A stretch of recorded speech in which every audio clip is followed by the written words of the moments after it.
if there's anything that I can do or that I would like to get out of the time with you, which I've thoroughly enjoyed so far, is engage your audience to know that this disease is curable. Tell me, who is Lewis Moody? Best part of 2 decades playing professional rugby. Obviously, because of my diagnosis now, I have another purpose and another cause in the charity space. To win a World Cup at the age of 24 and achieve all you'd wanted to achieve, you'd think that must be euphoric. You'll be on a high for weeks, months, years.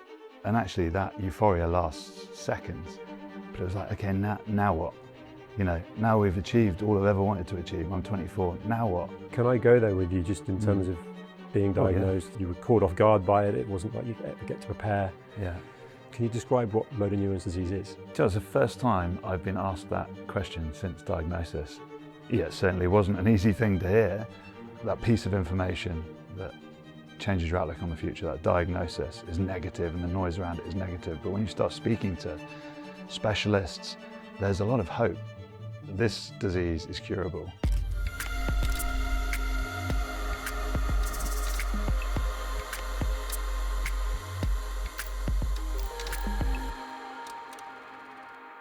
Thank you for joining me. Pleasure, man. I'm looking forward to this. Tell me, who is Lewis Moody? That's an excellent starting question. Your hardest one. I can tell you who I was. So in a past life, I was a rugby player. So I spent best part of 2 decades playing professional rugby, mostly in Leicester. I then retired. Well, I spent the last two years of my career playing in Bath, which is now where we live. And it was slightly easier to convince my wife to stay in Bath rather than move back to Leicester. So we've been there 15 years, had a decade playing with England. And, as an athlete, you're in the highs and lows of a journey. And I got the chance to enter teams that were hugely successful, under the likes of Martin Johnson and various others, playing alongside Johnny Wilkinson and Clive Woodward's 2003 World Cup winning squad, and to go through all those highs of a career and then come out of it and be retired for 15 years like I have been now. And so who am I now? I mean, that is a very different question. I'm first and foremost a dad, husband. I would weirdly say a campaigner, because I seem to have spent the majority of my retirement in the sort of charity space. We set up our own charity, supporting other charities. Obviously, because of my diagnosis now, I have another purpose and another cause in the charity space. So who is Lewis Moody?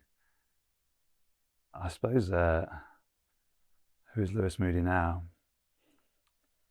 I am an individual that loves connecting with people and loves working with people. And I think when I left the world of sport, everyone tried to pigeonhole me or put me in this space of, you'll be a great public speaker, you get into leadership, you do motivation, you go work in the city, you'll be brilliant. Actually, the thing that I enjoyed most was being and connecting with people and supporting others, which is why I inevitably ended up working, with charities. And I suppose in terms of a career, I ended up in exec coaching. So, initially supporting elite athletes on their journeys, then supporting some of the individuals that I employed as young coaches. And that all blended its way beautifully into sort of team development in business, which I kind of enjoyed, kind of didn't. And that led to one-to-one coaching and, again, that human connection piece. So I really feel that human connection piece, which actually aligns us. I've just so enjoyed conversations before leading to this one, where we keep saying we need to bring this onto camera. It's a real passion of yours, and it's underlined with a selflessness. And that selflessness, I watched you play, and the sort of service to the team, if you like. I mean, just relentless, mad dog. No one sent you in, you went in willingly. Yeah. And then when you came out of rugby, it's clear that you wanted to give back. You're always looking to help other people. Yeah, I've never looked at it as selfless, but I absolutely loved. If I look back through, the retrospective lens, absolutely what I enjoyed most about playing the game was my ability to be able to sort of put myself in harm's way for the benefit of the team. when I was leaving school, wasn't particularly academic. Failed my maths GCSE 3 times. I did eventually pass it, but so the academic process wasn't an easy one for me. But sport and team it was the place where I felt a sense of belonging and comfort. But because I offered something that I felt others didn't, maybe, and that was a total commitment to the guys around me and the cause, and maybe to say that others didn't offer that, it was just my view on what was important to me. And I loved the ability to, if I hadn't gone into rugby, I would have gone into the military. And so rugby was as close to sort of operating in that space, and the mindset and the way that they think about training. Obviously the outcomes are very different. So there's almost shared values there, isn't there? There's respect, there's discipline, that you see that in the camaraderie of the team. Yeah. But you also see that in the actual competition, because you're clearly competitive, which is yeah. quite an interesting, like, straight in on that, which often would come with ego. Yeah. And a lot of the people that perhaps often will write in or say, I'd like to come on Extra Life Stories and let me tell you all about me and so on. I very much invited you and really, not convinced you, but was like, look, I'd love to have this conversation, because a competitive person that's achieved a lot of success, but actually comes from that selfless place, is actually quite unusual. And I don't feel you fully appreciate that.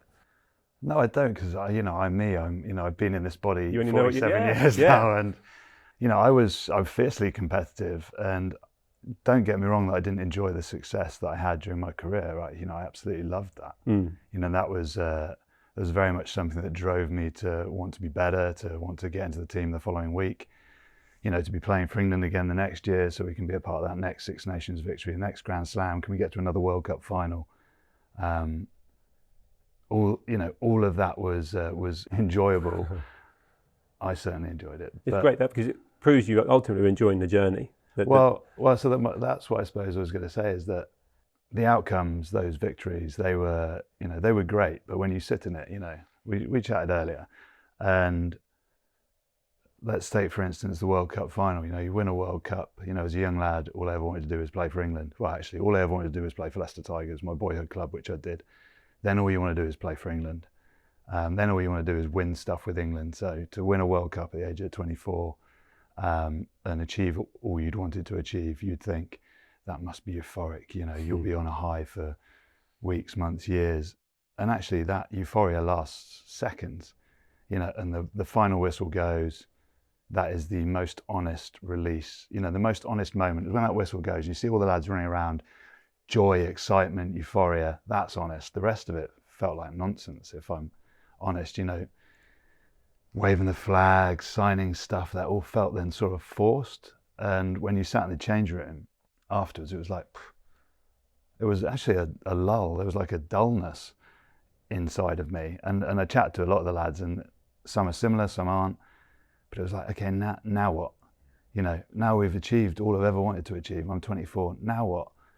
And I suppose I can look back, and I don't know whether I realised this at the time or not, but without a shadow of a doubt, the thing I enjoy most and the thing I miss most now is the day-to-day turning up, having to prove yourself, having that competitive element in everything you do, like not just on the pitch. It was, in the banter, in the changing room, in the weights room, in the conditioning suite, in the analysis room, on the daily having to prove yourself, and that sense that you could never give less than 100% because someone else will give that 1% more and they might be ahead of you at the weekend. So no complacence. The journey, as cheesy as it sounds, the process, I would say, was the thing that I enjoyed more than anything. Yeah. But from a physical sense, and I'm quite a relaxed human being off the field, but the physical It stimulated you. Oh.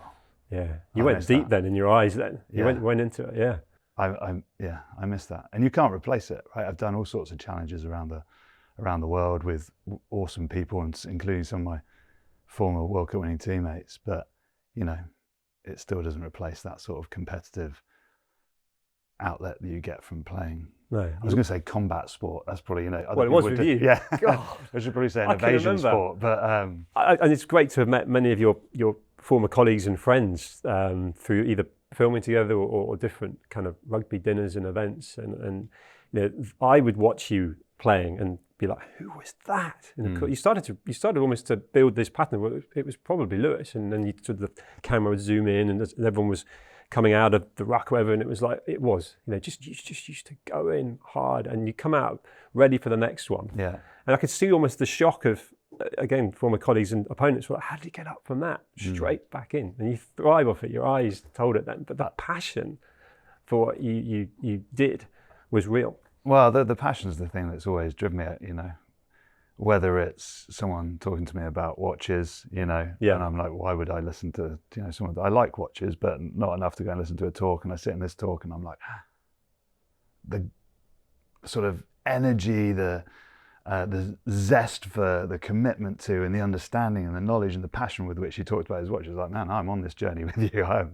I've gone from not, wanting to be in this space to being, I will have 3 of those watches, or whatever it is you're having, I'm on it. And I think there's a passion piece that has always connected me to people. Yeah. You spoke to me earlier about your enjoyment of doing this and having conversations with individuals because you're passionate about it and you get to connect, and you're a curious character anyway. And for me, I suppose it's always been about the people. If I feel connected to the individuals, I would do anything for them. Yeah, absolutely. And that is not just on the rugby field, which allowed me to amplify that sense of character. When I say amplify, it allowed me to focus really acutely on specific aspects of my character, and it almost encouraged you to amplify them. So let's say the slightly crazy or selfless, crazy, if I was selfless, it meant I could be really crazy selfless and just throw myself into stuff because you were encouraged to do so because it benefited you, it benefited the team.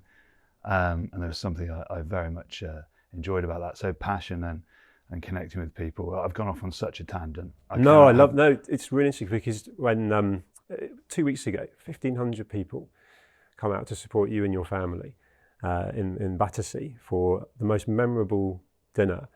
It was so awkward. That's where I was going with it, but yeah. It wasn't for anyone there. It was tingly, and just thinking of Phil Vickery, mountain of a man, who got emotional talking about just how really want to repeat that word, selfless you are, and how it was so clear that you would do anything for them. And I think it's probably a full circle moment where, as much as you say it was awkward, and it's probably you probably dreaded the evening, even though the good cause and the reason why everyone's coming together, and we'll kind of come to that as a conversation, if you like. But have you almost tried to embrace this now, whereby there are people around you that love you, and that whole room was full of love for you as Lewis, the guy that threw himself into every situation possible on the field and then has done so much to try and help other people, that now ultimately can receive help and support? Yeah, I think it's been the thing I always struggled the most with, was asking for help, because when you come from a very competitive, sort of, I'll use the term alpha male because that's probably how it would have been described at the time, environment, that it creates a sort of type of behavior and way of being, and but to be sat in a room, so I operated in that space, and I probably conformed to a lot of those norms when I was in it as a player, but actually my innate character doesn't like being at the center of attention, doesn't like being the forefront or the focal point. I put up with it during a playing career, not put up with it. It was almost a byproduct. Yeah, I reckon exactly. It was the byproduct of what I did, and I loved what I did, so I accepted it and embraced it for the fact that you could then follow your passion. Yeah, but now I'm not a rugby player, and I didn't choose to operate in the media spotlight. When I retired, I chose to step away from it, focus on my family. So being sort of thrust back into it in this way has been uncomfortable, because people are suddenly saying loads of nice stuff about you. It's almost like going to your wake, whilst you're alive, which is actually a really lovely experience. And I would suggest, that the kindness that people have shown me, I wish we'd show each other more of, being more honest and open with each other, expressing how we really feel. Men in general have never been great at that. I think we're getting much better as time and the years move on. But it's a lovely way of framing that. Yeah.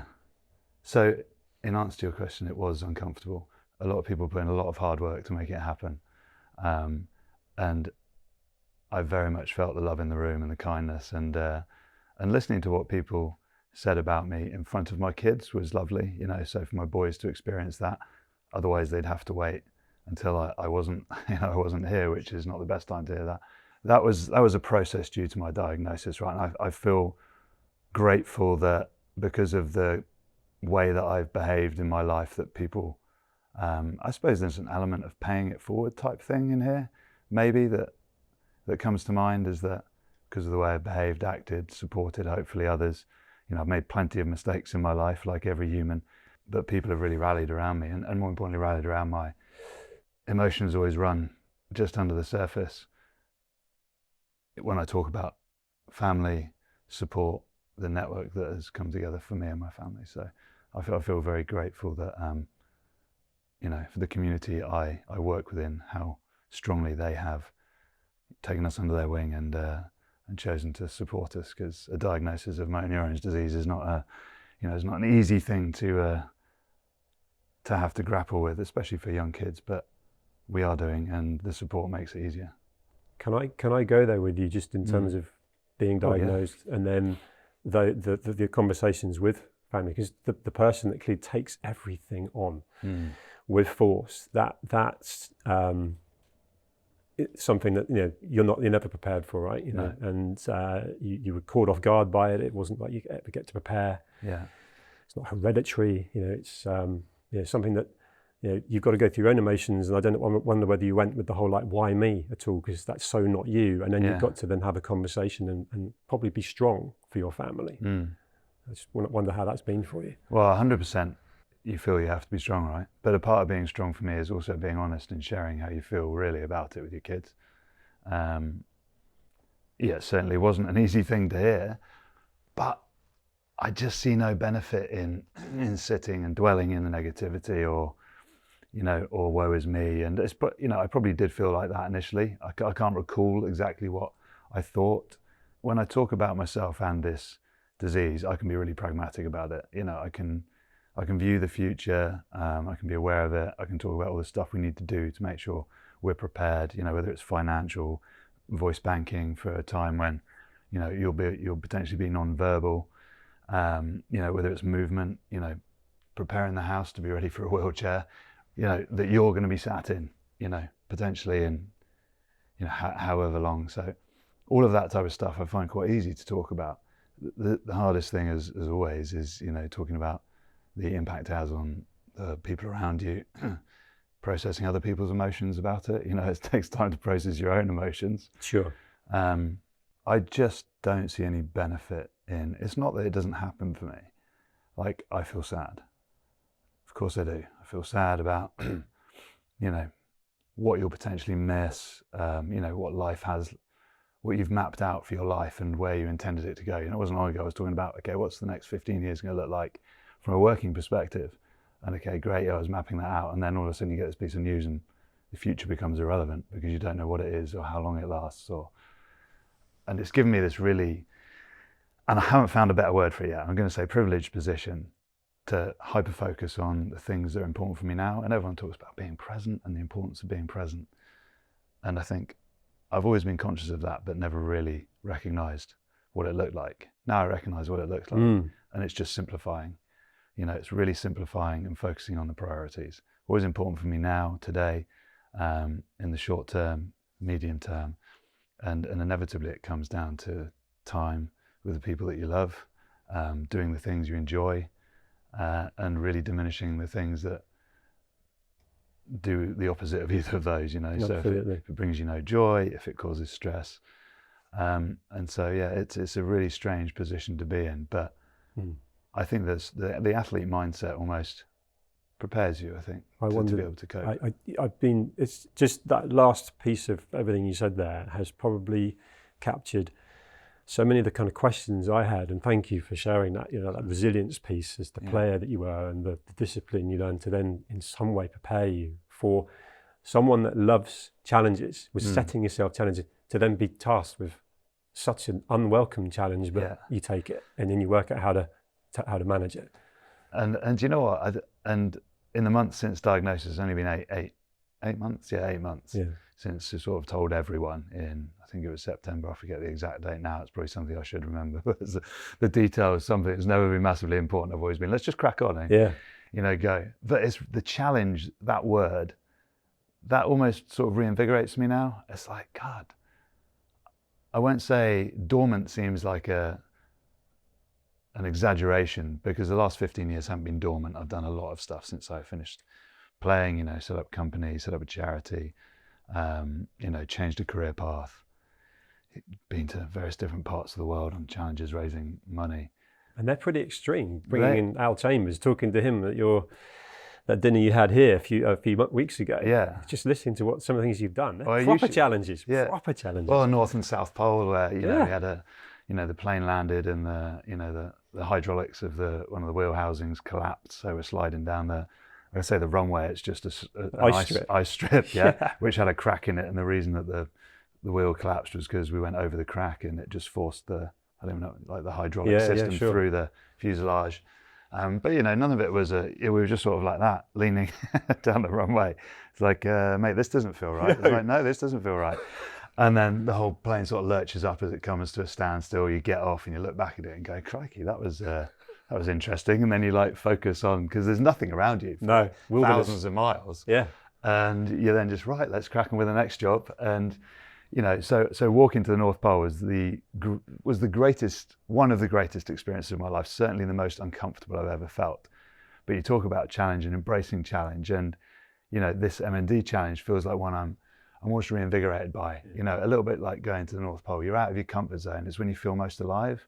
I don't know if you ever experienced that, but certainly 5 years after doing the North Pole, I went to the South Pole, and we had this sort of weather system approaching, which we didn't know what it was. Is it a storm system? Is it, blizzard? Is it -50? What is it? And I'm looking at the leaders in the group, the polar explorers and various others, and they're like, right, we're going to set up camp now, guys. We're going to prepare for what's coming our way. I'm like, well, what's coming our way? I was like, well, we're unclear at the moment, but we need to be prepared. I said, right, okay. So he's like, right, we'll get the dead men out, or the dead man out, I think they called it, which is this ice screw. So you screw it into the ground, you basically attach anything you don't want to get blown away to it. I was like, that's a terrible name for I'm anxious already. Like, do you mean get the dead man out? So it's screwing this, it's probably got a slightly different name, but so it's screwing that in. You can see this weather front approaching across the entire horizon, because the plateau is completely flat. And you're totally unsure. And I'm watching Al, and he's building this snow wall around his tent. And a couple of my my tent buddies are inside the tent. I'm like, lads, what are you doing? We need to be building a wall bigger than ours, because if he's still building a wall, we definitely need to be building a wall. They're like, no, it'll be fine. So I'm out there building this wall, then Al's building a secondary wall. I'm like, oh my God, what is coming? What is coming? It's over there. I'm like panicking in my mind. As we're doing that, there's this almighty, it's almost like an explosion, and the whole ground shuddered underneath us. And I was like, you're on the plateau, so you're on a land mass, you're just on an ice sheet on land mass, so you're not going to fall through. But you're still like, oh my God, what is coming our way? And anyway, the long story short, the weather system was actually really mild, passed without incident. But the anxiety that I went through, knowing that I'll slow my breathing down. Yeah, there was nothing that I could do to change this situation. Right, I'm here, we've built our snow walls. Al has said he doesn't know what it is. We've just got to sit it out and see what happens. And then chatting to the two guides, and including Al, saying, mate, what was that? What was that explosion? Why did the entire ground just shake? He was like, mate, I've honestly got no idea. I've been doing this for 20 years. That's never happened to me before. And apparently what it was is, so I sound like I'm really knowledgeable on this, but I'm just sharing information that's passed to me after the event, is the whole sort of, the plateau itself it's an ice bowl basically. Yeah. And as it melts, it creates this tiny sort of layer of water underneath the whole plateau. And eventually that has to shift and the ice just drops, only a millimeter or so, but you're talking sort of, a couple of 100,000 miles worth of ice that's being shifted, and that's what created it. Yeah, so a tiny shift of that is you're gonna feel that. Well, you obviously did. Yeah, well, in that moment, talking about being most alive, I was like, God, I was anxious, almost terrified, but exhilarated by it as well, because you know you're really experiencing life now, right? And there's something about those challenges, and there's something about this in its, you know, in its horrible nature of the disease that presents something that excites me again. Yeah. You know, get your teeth stuck into a little bit as much as you can. There's an element to live like you're dying. I like that. And the point being that some of the people I've met that are the most alive have stared death in the face. Yeah. And they live differently to people that, in the nicest possible way, will watch 10 episodes of something this afternoon and then not eat particularly well and so on. Not trying to be specific, but my point being, you value time now so much more than, and it feels like you always have, because you've needed that challenge, but that coming alive, you can feel it. I mean, you light up when you're passionate about something. Yeah. And I must thank you as well. I said to you, we had breakfast earlier, just, you know, how you choose to do with what you do with your time now is, you know, clearly something you give a lot of thought. So thank you for making the time to have this conversation. Well, I do genuinely enjoy these conversations as well. You're great to talk with. We're you just really exploring, and Yeah. I can be awful at going off on random tangents, so I apologise. And then often my brain doesn't bring me back to where I started, which is not a great quality when you're interviewing. But, we're very similar, and I'll feed off you. But I think if we bring that story you told, which brings leadership in, you've been around phenomenal leadership. Al, preparing for the worst. Those walls he's building. He's experienced something that's come. You know, I'm going with it. So you didn't have the onslaught of bad weather, but he'll have had that. And that's preparation. That's leadership. You've experienced it with Jono on the field and others. What would you say are the leadership values that stand out for you as the most important? I always find it difficult to define qualities of leaders or anything. It's like, you know, someone saying, well, who's your best mate? It's like, what's the one thing that you have to focus on? It's like, well, I don't know. When people used to say that, I was like, should I have a best mate? I was like, I've got a really close group of good mates, but I wouldn't describe any of them as my best mate. So when people talk to me about leadership, they're like, what are the values? What are the qualities? For me, good leadership is recognizing your strengths and your weaknesses really quickly.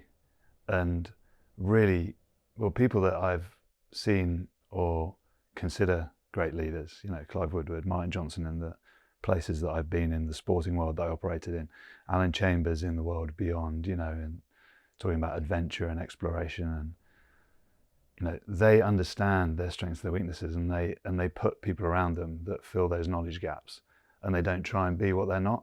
You know, so you know, so I'll use Clive Woodward as an example because he was one of the, if not the sort of greatest manager coach I had, and I really think he understood super quick what his strengths and weaknesses were, and he really wanted to be the world's best coach. And I hope I'm not doing a massive disservice if I say that, but I feel like he recognized quickly that there were people that maybe coached better than him. So he was like, okay, let's get the world's best coaches. Let's get the people that are best at what they do in this place. I recognize it's something I want to be good at, but my skill set is in management. My skill set is in seeing the bigger picture and, you know, putting all the pieces in place to make sure the team have everything they need to go on and be successful. And so for me, it's as simple as that. And I think the values are dependent on the individual. Yeah, I like that. Yeah. Yeah. That always sticks with me. But we talked about parenting. We're both aligned in the fact that that's probably the one thing we'd like to be the best at, right? Oh, yeah. Good husband, good dad. Yeah. And the journey you've gone on with Dylan going into football. Yeah. And so the values, the passion that comes through two sets of games that are quite different. And I really liked what you were saying about the sort of the deep-rooted passion and the singing that goes with the game. Yeah. That's perhaps slightly different to rugby. Yeah. And then this the leadership, the mentoring side of being a dad and how that sort of transitioned. Well, parenting's been the best teacher to me of all, right? You know, we've all been to school, you know, I attempted going to university. You know, we've had great examples of leaders in whatever our work has been, and, you know, teachers and mentors along the way. But, you know, for me, the greatest sort of lessons I've ever been taught were as a parent, and they're normally all through the, you know, the mistakes that you make, right? As a dad, you know, thinking, okay, I've got two boys, Ethan and Dylan, you know, I parent Dylan one way, so I parent Ethan the same, that'll probably, you know, elicit the exact same outcome I couldn't be more wrong. You know, me and Ethan are very similar. We're responsive, we're emotional. You know, whereas you know, if Dylan's done something, I'll just say, mate, you know, can you do this? He'll go off. You know, he'll often go off and do it. He might ask why he's doing it. Or if, you know, we've had a disagreement, we can resolve it pretty quickly. You know, with Ethan, he's a very emotional being like me. And you suddenly realise that, okay, if he's emotional, okay, I respond to energy. It's like a ladder. I'm getting emotional. How's this working? Not very well, but I'm still in the emotional state, so I'm going to keep going. He's getting more emotional. I was like, I don't know what is going on. And then it's only when you sort of step back from it, or your wife comes in and goes, mate, why don't you take why don't you step out for a minute? I was like, well, why do I need to step out? You know, he's clearly not listening to what I'm asking. And you reflect on it. And I came across, Rich, I'm going to forget his name, Rich Shorter. He's on Instagram as Non-Perfect Dad.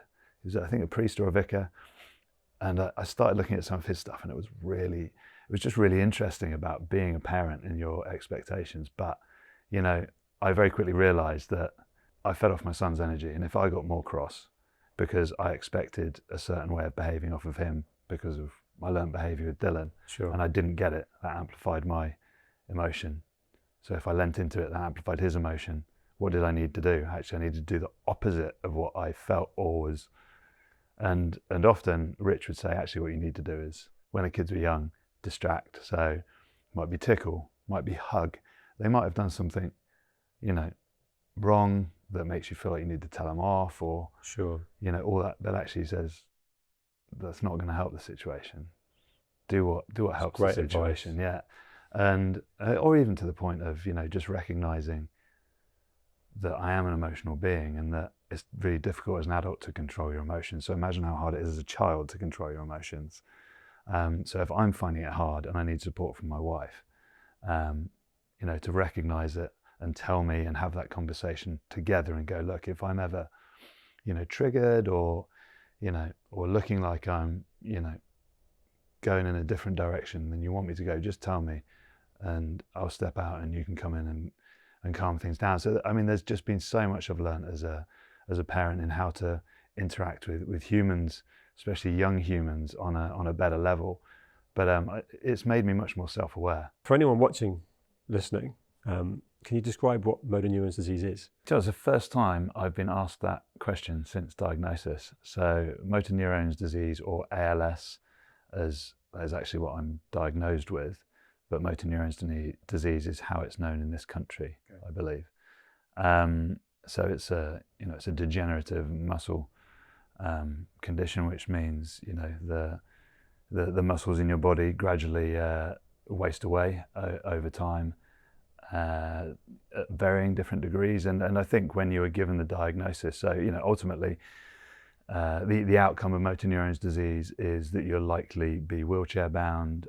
You know, Stephen Hawkins is you know, sometimes a visual that people will recognize. He had it for over 50 years. That is not the norm. You know, ALS is a life-limiting condition. So, you know, that means it means what it means, right? It means that there's no certainty around how long you're going to live. For instance, Sid Lawrence, who's an international cricketer, mm-hmm. So he was diagnosed and passed within sort of a year, but there's everything in between that, 12 months and 50 years. So there's a lot of uncertainty. I think the average life expectancy with it is between 5 and 7. So in terms of the disease itself, what do you change in your life? At the minute, not a huge amount, but you change the way that you prepare for the future. Mm-hmm. I think I probably touched on that earlier, but you have to prepare for what's coming. You know, as at the minute, each individual's progression is different. Mine is slow. You know, slow is relative, but you know, is as slow as it can be at the minute. So I started 8 months ago with a bit of shoulder weakness, which was how I noticed my something was slightly amiss. Mm-hmm. And then that led to a bit of grip weakness. And then I went and saw the physio who put me onto the specialist, and then eventually we got the diagnosis. But yeah, it just means you have to face a lot of difficult questions. Thankfully, because of some of the decisions I made When I retired, I met a lot of successful business people who talked to me, well, who I recognized. I was looking at them. If I just observe them, I like watching people. And I noticed they were spending a lot of time with their families, and they were sort of in their mid-50s. And I was like, okay, this is wonderful. I was like, can you talk to me about life and what's it been like for you? And you seem to spend a lot of time with your families now, which is a wonderful thing. Like, yes, but I'm doing that now because I spent the last 20 years working so hard that I missed all that time. So I want to catch it up.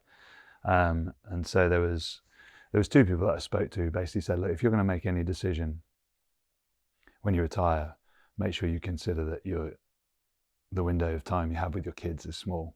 So make the most of it. So the only real decision I made when I retired immediately was whatever I did needed to afford me time with my family. And I feel, talk about serendipity or whatever, I like to think that the choices you make and the people you surround yourself with mean that serendipitous moments are more likely to happen.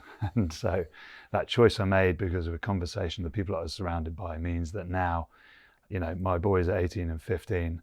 I've had all that time with them, to the point where not long ago I was looking at what's the next 15 years look like. Sure. Away from the boys, what's work look like? Now that future's different and changed, but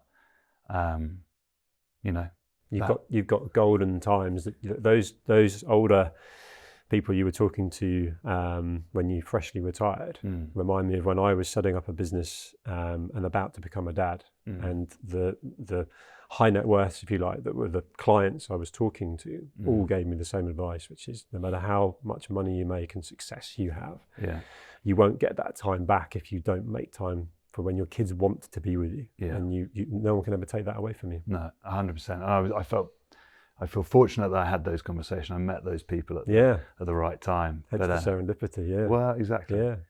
Yeah. I mean, you were saying something then that triggered my thinking, which has completely disappeared now. But I think if you look at, it's not that the message that I'm trying to say is not that you shouldn't work hard and find the things that you love and really commit to them. Of course, that is a part of your journey, and you were successful at what you did, and then you had a realization at a certain point. It's like, actually, okay, I want to go in a different direction now, and the ability to adapt as humans, and that be okay that you set off on a certain path, you chose that, and now you want to do something that's okay as well. But I suppose what I'm trying to say is, whatever it is that you're doing, make sure you enjoy it and make sure you really do prioritize the right things. Yes, work hard, be committed to it and be passionate about it, but know that, that will end at some stage. Yeah, there's fulfilment and purpose there, isn't there? 100%. Yeah. How much of almost the purpose that you've been handed in an unwelcome way, if you like, that is now in any one way immersing yourself in learning about MND, that could in any way help you, but also help countless others in the future, almost like a legacy play to awareness, fundraising, that can in any way prevent such a cruel disease?